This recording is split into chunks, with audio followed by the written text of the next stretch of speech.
Hi friends, Maran வீரா சீரியலேருந்து சூப்பரான promo வந்திருக்கு. நம்ம அதை பற்றி தான் இந்த வீடியோக்குள்ளே பார்க்க போகிறோம். வாங்க நம்ம வீடியோக்குள்ளே போகலாம். மாறன் விஜயோட ஃபோனை எடுத்து வச்சுருந்தாங்க. எங்கே பார்த்தோம்னா விஜய் ஃபோனை காணலை அப்படின்னு சொல்லிட்டு எல்லா பக்கமும் தேடிக்கிட்டு இருக்கிறாங்க. ஃபோன் எங்கே போச்சுன்னு தெரியல, நம்ம எங்கேயாவது பேசிக்கிட்டு மறந்து மிஸ் பண்ணிட்டோமோ அப்படின்னு சொல்லிட்டு எல்லா இடமும் தேடுறாங்க. அங்கேயும் கிடைக்கல. அப்போ சரி நம்ம திரும்ப ரூமுக்குள்ளே தேடலாம் அப்படின்னு சொல்லிட்டு விஜய் ரூமுக்குள்ளே அவங்க ஃபோனை தேடிட்டு இருக்கிறாங்க.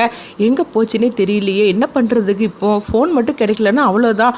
ஃபோன் யாருக்கிட்டே மாட்டிடுச்சுன்னா அவ்வளோதான். அப்புறமா நம்ம எதுக்காக அங்கே வந்தோம், நம்மளுடைய சுயரூபம் எல்லாமே வெளியே வந்துடும். இப்போ ஃபோனை எப்படியாவது கண்டுபிடிச்சே ஆகணும் அப்படின்னு சொல்லிட்டு விஜய் ரொம்பவே பதட்டத்தோட ஃபோனை போட்டு அவங்க தேடிட்டு இருக்கிறாங்க. அப்போ மாறன் ஒளிஞ்சு நின்று பார்த்துட்டு இருக்கிறாங்க. ஃபோனை தேடிட்டு இருக்கிறியா? தேடு நீ எங்கே தேடினாலும் கிடைக்க போகிறது கிடையாது. ஃபோனு தான் என் கையில் மாட்டிக்கிச்சுல. அப்போ இந்த அளவுக்கு நீ ஃபோனை தேடுறதுனா அப்போ உன்னை பற்றின ஏதோ முக்கியமான ஆதாரம் அந்த ஃபோனில் இருக்குதானே அர்த்தம் அப்படின்னு சொல்லிட்டு மாறன் அவங்களுக்குள்ளே சொல்லிக்கிட்டு இருந்தாங்க. அடுத்து பார்த்தோம்னா அங்கே விஜய் பேக்கில் பீரோலெலாம் ஃபோனை தேடிட்டு இருக்கும்போது உடனே மாறன் அங்கே வந்துருந்தாங்க. வந்ததுமே அவங்க ஃப்ரெண்ட்ஸ் கிட்ட பேசுகிற மாதிரிக்கு உடனே அவங்க பேசிட்டு இருக்கிறாங்க. என்னடா ஃபோனை காணலையா அப்படின்னு சொல்லவும் உடனே விஜய் திரும்பி பார்க்குறாங்க. அப்போ மாறன் சொல்கிறாங்க, ஃபோனை தேடிட்டு இருக்கிறியா? ஃபோனெல்லாம் பத்திரமா பார்த்துக்க வேண்டாம். ஒருவேளை யாருக்கு ஏதாவது கிடைச்சிருச்சுன்னா என்ன பண்ணுறதுக்கு? உன்னை பற்றின ஆதாரம் எல்லாமே அந்த ஃபோனில் தான் இருக்கும் போலுக்கு. அதனால தான் ஃபோன் இந்த அளவுக்கு நீ தேடிட்டு இருக்கிற. ஆனால் இந்த ஃபோன் உனக்கு கிடைக்கும்னு நினைக்கிறேன். கண்டிப்பாக கிடைக்க போகிறது கிடையாது அப்படின்னு மாறன் அவங்க ஃப்ரெண்டுகிட்ட பேசிட்டு இருக்கிற மாதிரிக்கு சும்மா நாளுக்கு அவங்க பேசிட்டு இருக்கிறாங்க. இதை விஜய் நோட் பண்ணுறாங்க.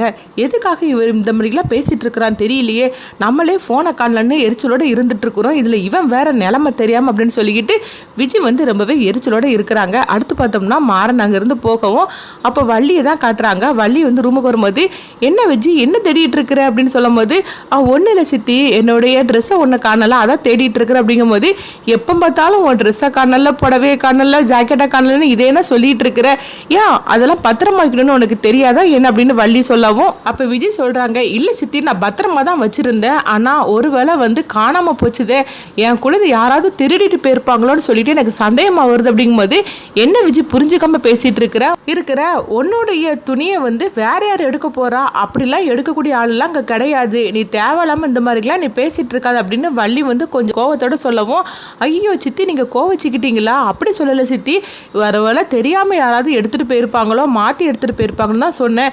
நீங்கள் அதுக்காக இப்படிலாம் என்கிட்ட பேசாதீங்க, எனக்கு ரொம்பவே கஷ்டமாக இருக்குது. எனக்கு இந்த வீட்டில் ஆதரவாக இருக்கிறது நீங்களும் மாமாவும் மட்டும்தான். நீங்கள் கூட என்கிட்ட வெறுப்பாக காட்டுற மாதிரி இருந்துச்சுன்னா என்னால் தாங்கிக்கவே முடியாது சித்தி அப்படின்னு சொல்லவும் உடனே மாறன் திரும்பவும் பார்த்துட்டு இருக்கிறாங்க ஒளிஞ்சு நின்று. ஓஹோ, நீ இப்படிலாம் வர பேசிகிட்டு இருப்பியா? இப்படி தானே பேசியே எங்கள் அத்தையை உன் கைக்குள்ளே போட்டு வச்சிருக்கிற. இதே அத்தை உன் கழுத்தை பிடிச்சி வெளியே தள்ள வைக்கிறேன் பாரு. இந்த ஃபோன் இருக்குதுல்ல, அந்த ஃபோனை வச்சே நான் உன்னை கண்டுபிடிச்சி நீ யாருன்னு சொல்லிக்கிட்டு எங்கள் அத்தைக்கிட்டேயும் இந்த குடும்பத்தாருக்கிட்டேயும் நான் கண்டுபிடிச்சி சொல்கிறேன்னா இல்லையான்னு பாரு.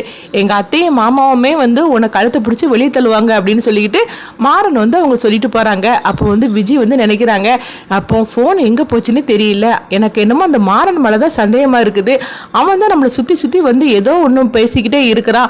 அவன் கையில் தான் ஒருவேளை ஃபோன் கிடச்சிருக்குமோ அப்படின்னு சொல்லிக்கிட்டு அவங்க விஜய் நினச்சிட்டு இருக்கிறாங்க. அப்படி மட்டும் ஃபோன் அவங்ககிட்ட மாட்டுச்சுன்னா ஐயோ நம்ம வசமாக நம்ம சிக்கிடுவோம். அது மட்டும் இல்லாமல் இத்தனை நாள் நம்ம போட்ட திட்டம் எல்லாமே பாலாயிருமே. இப்போ என்ன பண்ணுறதுக்கு தெரியல, ஃபோனை எப்படியாவது கண்டுபிடிச்சி தீரணுமென்னு சொல்லிட்டு விஜய் ரொம்பவே எரிச்சலோடு இருந்துட்டு இருக்கிறாங்க. இங்கே பார்த்தோம்னா மாறன் அவங்க கையில் அந்த ஃபோனை வச்சு பார்த்துட்டு இருக்கும்போது அப்போ அங்கே வீரா வராங்க. இது என்னது, இது யாருடைய ஃபோனு? உன்னுடைய ஃபோன் மாதிரிக்கு தெரியல அப்படிங்கும்போது அப்போ மாறன் சொல்கிறாங்க, ஆமாம் இது என்னுடைய ஃபோன் கிடையாது அப்படிங்கவும் அப்படி யார் குழுது அப்படிங்கிறாங்க. இது நம்ம வீட்டில் உள்ள ஒரு ஆள் குழு தான் அப்படிங்கும்போது என்ன சொல்லிட்டு இருக்கிற, எனக்கு ஒன்றும் புரியல அப்படின்னு வீரா சொல்லவும் வேற யாருக்குள்ளது, அதுதான் வீட்டுக்கு ஒருத்தி வந்திருக்கால விஜய், அவக்குள்ள ஃபோன் தான் அப்படிங்கிறவங்க.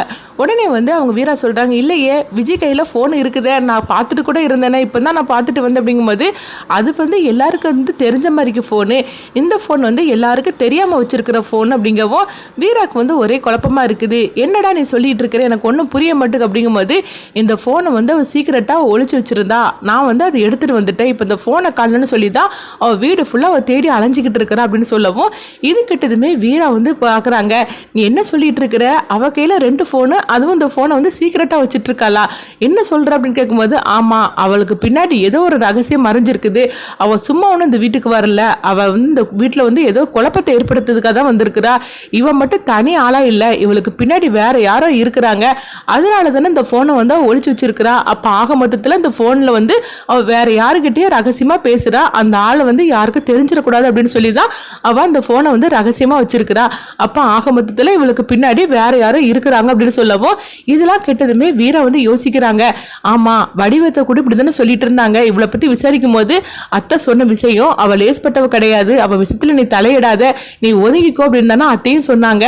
அப்போ இந்த விஜய் வந்து தனி ஆள் கிடையாது, இவளுக்கு பின்னாடி வேற யாரோ இருக்கிறாங்க அப்படின்னு சொல்லிட்டு வீரா வந்து யோசனை பண்ணிட்டு இருக்கும்போது உடனே மாறன் வந்து கேட்குறாங்க, வீரா என்ன யோசனை பண்ணிட்டு இருக்கிற அப்படிங்கவும் ஒன்றும் இல்லை அப்படிங்கிறாங்க. இல்லை இல்லை, நீ வேற ஏதோ யோசனை பண்ணிட்டு இருக்கிற, அதே பறிக்கு தான் நானும் வந்து யோசனை பண்ணிட்டு இருக்கிறேன். ஆனால் இவளை கைங்கலமாக சிக்க வைக்கணும், அதுக்கு தான் என்ன பண்ணலான்னு சொல்லி பார்த்துட்டு இருக்கிறேன். இந்த ஃபோன் வந்து என்ன இது போட்டு வச்சிருக்கான்னு தெரியல, அது லாக் ஆகி இருக்குது, அதை ஓப்பன் பண்ண முடியல அப்படின்னு மாறன் வந்து சொல்லிட்டு இருக்கவும் உடனே வந்து வீரா அந்த ஃபோனை வாங்கி அவங்க பார்க்குறாங்க.